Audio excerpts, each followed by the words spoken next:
विक्रांत ने यूवी को लेकर लिया बड़ा फैसला। Hey guys, welcome back to the channel. Show Mannat में विक्रांत यूवी से कितना प्यार करता है किसी को भी बताने की ज़रूरत नहीं है, लेकिन यूवी जो है वो कितना बिगड़ा हुआ बच्चा है, कितना परेशान करता है वो, ये बात सबको पता है।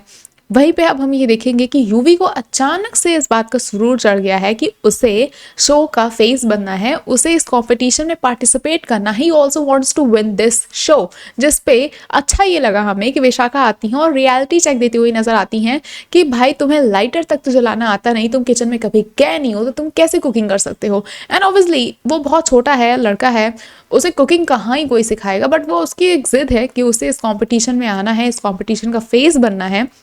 वहीं पर अगर हम यशिका की बात करें तो यशिका जिस तरह से अपने गुस्से को कंट्रोल करती है, दैट इज़ इम्प्रेसिव, क्योंकि वो कुछ कह नहीं सकती है। वो जिस तरह से यूवी जैसे बच्चे को झेलती है, जो इतना परेशान करता है, जो इतना बिगड़ा हुआ है, वो कमेंडेबल है। बट इसकी ये जो पेशेंस लेवल है वो भी कहीं ना कहीं पे ख़त्म होने ही लगती है, लेकिन वो कुछ कह नहीं पाती। लेकिन विशाखा आके सारी चीज़ें कह जाती है, जिस पे अब यूवी अपसेट हो जाता है। कहता है कि पापा देखिए, ये लोग दादी जो है वो मुझे मेरी इंसल्ट कर रही हैं, दे ऑल आर लाफिंग। तो इन सारी चीज़ों को देख के विक्रांत उसकी इज्जत पूरी करता है भाई, और कहता है कि UV will be the face of this show.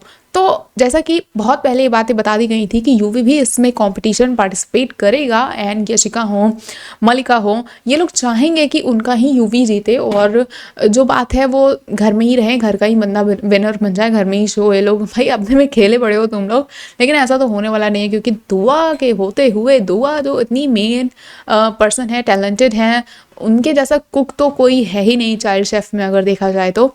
दुआ is going to win the show. लेकिन इस शो के दौरान काफ़ी ज़्यादा हमें इन सारी चीज़ों के प्रति प्लानिंग और प्लॉटिंग देखने को मिलने वाली हैं कि किस तरह से यूवी जीत जाए और दुआ के साथ जो है अनफेयर चीज़ें हों।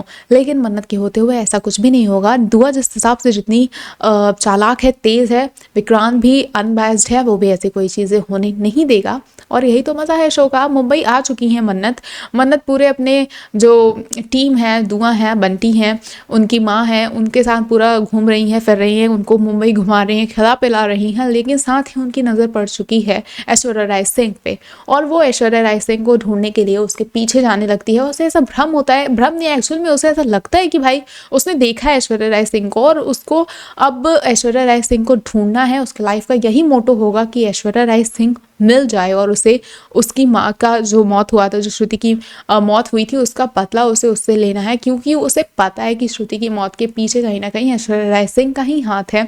और जिस तरह से उसे डेड डिक्लेयर कर दिया गया था, ये भी सच्चाई। जल्द विक्रांत तो बेवकूफ़ है, विक्रांत के सामने भाई वो बिना मास्क के आ गई हैं, पॉल्यूशन करते हुए उसके बिजनेस में घुसी हुई हैं, और उससे बिल्कुल भी शक नहीं हो रहा है कि ये ऐश्वर्या राय सिंह है। लेकिन मन्नत ऐसी नहीं है। मन्नत एक बार में ऐसे पहचान जाने वाली है कि यही ऐश्वर्या राय सिंह है, और वो उसकी बैंड बजाने वाली है। ऐश्वर्या राय सिंह वैसे तो पूरा अवॉइड कर रही है कि मन्नत के सामने ऐश्वर्या ना आए, लेकिन कब तक ये चलेगा लुका छुपी का खेल? आपको क्या कुछ लगता है हमें कमेंट करके ज़रूर बताएं। ऐसे और अपडेट्स के लिए जुड़े रहे हमारे चैनल के साथ, देखते रहे फिल्मी लाइफ।